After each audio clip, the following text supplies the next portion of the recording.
Basically, the training was intended for peace building and the leadership.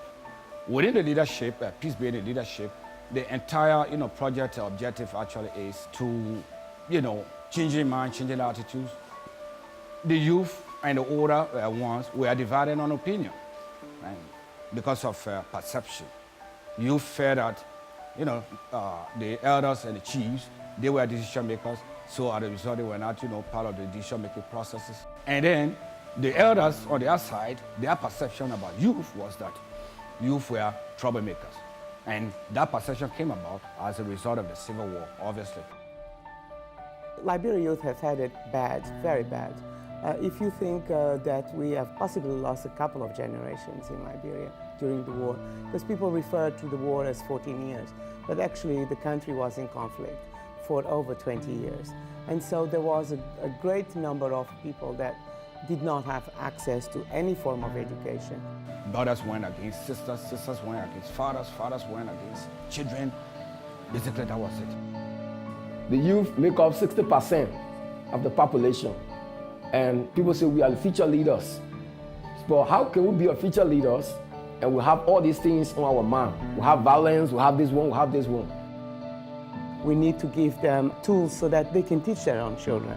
And until and unless they themselves have those tools, they will not be able to pass them on to the next generation. And this is why this program was so important, because it's providing them that hope, it's providing them the skills, it's providing them a way of moving into the new lives that they can have for Liberia. So it's extremely important.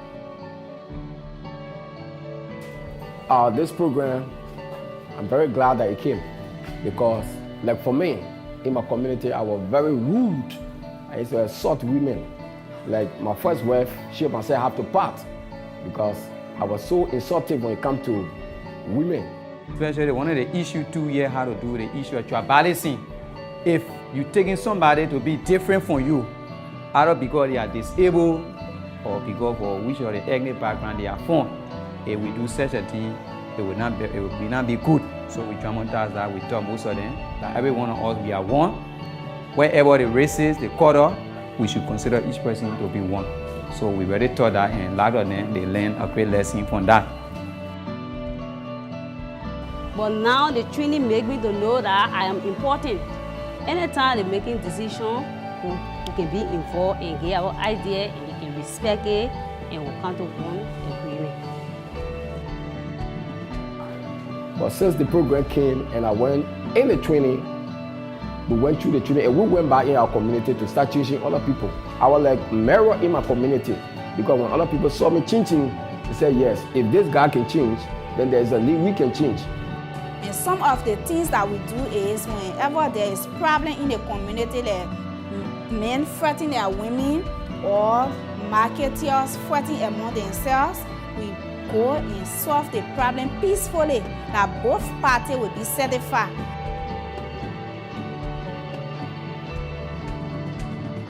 You see in many instances that what has been taught to that particular youth actually has a ripple effect in the whole community. And so this is also really working very well for reconciliation for the country, without which we will not really be able to have a sustained peace.